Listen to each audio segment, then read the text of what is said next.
there too. Damn, my RX-8's really slow.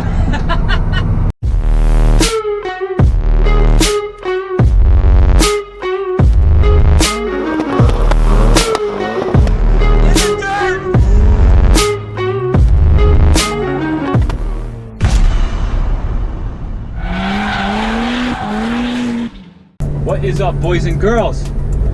These are some of our favorite episodes. I am in my wonderful Project Great Daily, my 2006 lightly tuned Mazda RX-8. And I'm in my newly acquired 2013 NC Miata Club. And I have a lot of mods that I want to do to this car. So what the thought process was here is that we were going to get a baseline and we're going to see how these things stack up.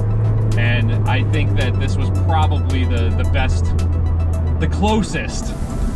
Just by thinking of like horsepower and weight and everything, this is probably going to be the closest match. Wouldn't you agree, Quinn? Yeah, forget dyno numbers. I mean, dynos are definitely awesome to see like tuning potential, but we're here to get real world performance results for you guys. So this is the epic race of the slowest cars, the slowest rear wheel drive Mazdas. Yes, I know. This is going to be the most boring race on YouTube, I think. Quinn's warming up his tires because he's gonna lose traction, he thinks. That's right, because it's so powerful. All right, well, let's take this time, Matchew, to talk a little bit about our cars, so everybody has an understanding of like where they're at as far as horsepower, weight, and tuning goes. So go ahead, you go first with your NC3. So engine-wise, this thing is completely stock. The engine has not been touched in any way, and I'm changing that because there's a lot of potential with like tuning and a header on these cars, especially. So I've already purchased all the stuff. I just I want to install it, so that's why we're out here right now getting this done. So the car weighs, we weighed it on our new scales. It weighed in at 2533 with a quarter tank of gas. So yeah, we figure it's like 2560 or 2570, somewhere in that vicinity with fuel. Yeah, with like three quarters of a tank of gas, which is what's normal for, you know, estimating your curb weight. And then for comparison, my RX-8 with the minor weight reduction mods I've done weighed in at 2950 with just over 3/4 of a tank of fuel. Typically, curb weight is taken with 3/4. And what did you put down for? And you've actually had this thing at the dyno. Yes. So this is a full bolt-on intake header exhaust, pulleys, and tuning. This car made 200 at the wheels, and the torque number was either 138 or 142. I don't remember offhand. It was somewhere around 140 at the wheel for torque. I haven't done any dyno tuning, but it's an estimate. These typically dyno 145 wheel horsepower. That's typical for this car, so I'm assuming it's somewhere around there. And torque is pretty similar though.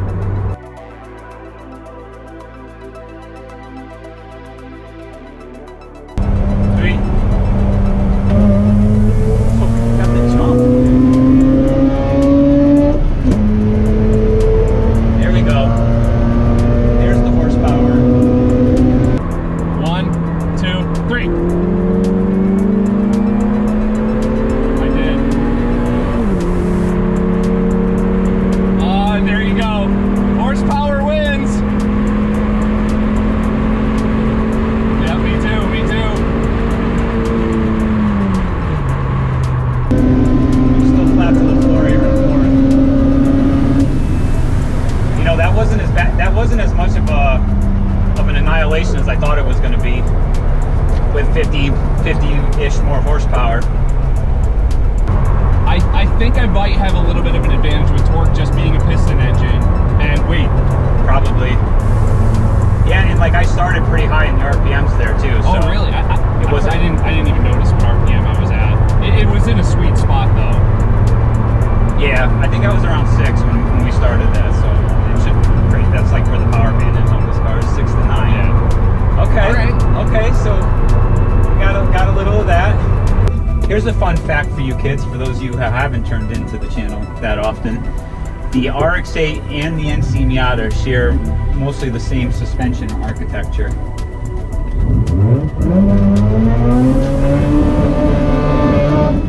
You could do stuff like that all day long.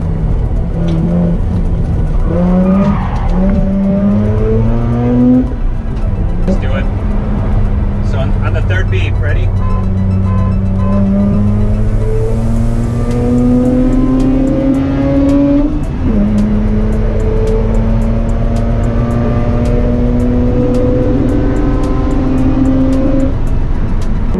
You got the jump on me. Oh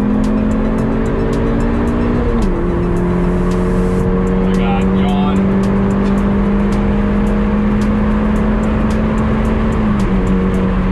This is so funny that we can just race like this, and it's really like we're not doing anything dangerous. I know, we're like barely even breaking the speed limit. All right. Want to do second gear real quick? Yeah, go ahead. Ready? Start beeping. All right, that was an even launch. Oh boy. Oh man. Wow. Oh, nice fireball. Matchew. It's not bad. I'm going up the hill. I think the torque advantage helps out a little bit. It's still boring. Damn. Damn. My RX-8's really slow. All right, are we doing second? Let's do second gear again. All right, ready? Let's do. Ready? Oh. No, that wasn't good. No. Nice fireball. Shifting right at 9 because I'm serious.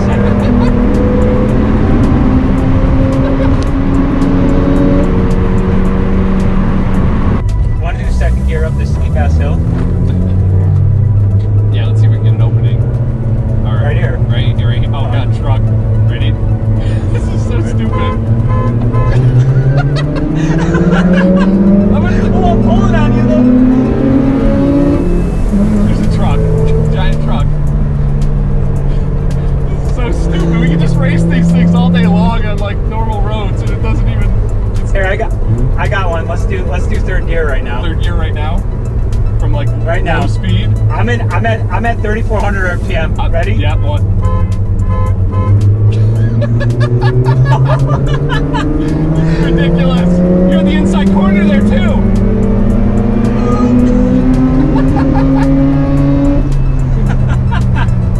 Oh, that's funny. This is so funny. That's so funny. Oh my God, this is ridiculous. See, kids, you don't need a lot of horsepower to have fun. Oh hell no. You can have a slow car. You can literally race with your buddies anywhere you want, even with traffic, and it doesn't make any difference.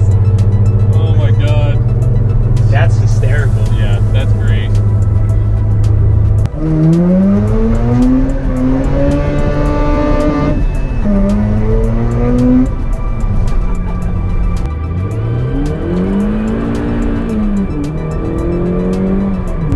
This thing's got too much grip. See, kids, you don't really get to be able to do stuff like that with a lot of the modern cars. No, you can just be an asshole in these things. It's great. Exactly. That should be the new goal. Is just to have a car that you can drive like a complete asshole everywhere, and not have it bite you. Yep, and not have to worry about doing like 140 miles an hour on the street. Seriously. We just had fun, and I don't even think what did we hit, like 100 maybe? On one of those longer ones? No, we were over 100 a couple times. Yeah. I think I saw 110. Do you want to park next to me and we'll do a post race wrap up real quick? Yes. Okay. We did it, buddy. We raced. We did it. That was the most exciting slow car race I think I've ever been in. It was fun. It was exciting because we were trying to maneuver through traffic. But you can with a car like this. I know, you can. That's what's so cool about it. We probably didn't piss, well, we probably did piss some people off, but whatever, everybody's pissed off. So, the world's just angry. Yeah, the world is angry. But that was fun. That was a lot of fun, and you know, they're close enough to where it wasn't like a complete blowout, and I was surprised. I think the NC did better than I thought it was going to do. Yep, and I think it's just the simple fact that it's a piston engine versus a rotary, and they're close in like power to weight. You have a decent amount more power, but because this is a piston engine, it has a decent amount of torque. I don't know what I'm trying to say. I'm like going off on a tangent here. I'm excited. My adrenaline's still pumping a little bit. Piston engines have more of an initial grunt. Yeah. Than this. Actually, I guess any rotary. No real rotary unless you're like stomping on it above like 6 7,000 RPM like really like takes off. They always have like a little bit of a progression. Just a little delay before the power really starts to kick in. But you know, the rule of thumb is always that horsepower wins races. You know, and that's where I just thought the RX-8 was going to kind of walk all over this, because it still should be. What did you say these dyno at? Usually 145, something like that is where they down it. 145, and this has just an axle back. Just an axle back and a resonator delete. That's it. The resonator delete shouldn't matter. Yeah, it shouldn't do much at all. Okay, so like let's just. It's stock. I'm classifying it as stock. So, but still, that's almost, you know, it's 55, give or take, wheel horsepower difference. Between the two cars. And yes, there's a weight penalty here, right? What did we say that was? It was like 300, about 300 pounds? No, 25. I'm so 2560, yeah. So 400 pounds. Yeah. Which I guess when you factor in the 400 pound weight difference, especially when on that initial hit down low. Yeah. I think that probably comes into play more. But I mean, yeah, you can definitely see like as we keep going, the RX-8 does start to walk. But like I thought I would just, you know, 50 horsepower or more, you would think that you would really pull some car lengths on you. I think the most I saw was like a 3 to 4 car length at like the couple of races that we just got over 100. Yeah, I also wonder, because rotaries are typically like very peaky power, right? Or is that true? Yeah. Were they dyno? Yeah, so peaky power. But like the very first race when we did that third gear, I think I was around 6,000 RPM, which is like kind of where the power band is on this. Like 6 to 9 is really where the party's happening on the RX-8. I think I did get a little bit of a jump on the first one. I think you did too, because that one we went by your phone. Yeah. And there's a delay. So I waited for you to say go, and then I went, but I saw that you were already... I don't even think I said go. I think I just said 1, 2, 3, and then went on 3. It's the adrenaline. Yeah, exactly. I always like lose my train of thought when I'm in those types of situations. Don't race on the street, kids. Although if you do make sure it's do it in a slow car, so it doesn't really matter. So people don't even realize you're racing because you're just not moving that fast. Yeah, they're like, why did this guy slow down a little bit and then speed up a little bit?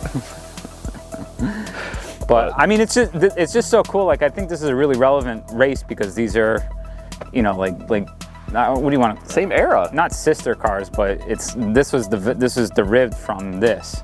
And there's a lot of shared componentry, which is pretty neat. I've got wheel bearings from that car. I know. And obviously like subframes and stuff like that, but actual RX-8 part numbers. Yeah. So, well, we got our baseline. Matchew's got his work cut out for him. I do. The target goal will be to beat Project Great Daily. What's next after that? Probably the white Miata. White Miata, yeah. Is the next in line, because the white Miata is not going to beat the S2000. Yeah, White Miata's next in line. Yeah, White Miata's next in line. So Matt's got 2 good rivals here that he's got to work towards taking on. You beat this, then you move up to my White Miata. I think it's going to take a little bit more for me to be able to beat the White Miata. I don't think, I always said, like, I don't feel like the White Miata is that much faster than the RX-8, but, because it's less horsepower. Yeah. But that's probably, I'm saying that more from once you hit 100 miles an hour plus and you really need horsepower to move you. But I think up to 100, yeah, the white car would beat the RX-8 for sure. We never raced it in any of our races. No, we got to do that. So let's get some bolt-ons going and some tuning. If you get close to this or beat it, next up is white. Next up is the white car. Awesome. All right, boys and girls, that is it for this episode. If you like this sort of content, please give us a like and a subscribe. Tell your friends. Tell us also what you would like us to see for Matt's Project NC3, for Project Great Daily, what else we can do to these cars, and we will go from there. We'll see you in the next one. Done. Done.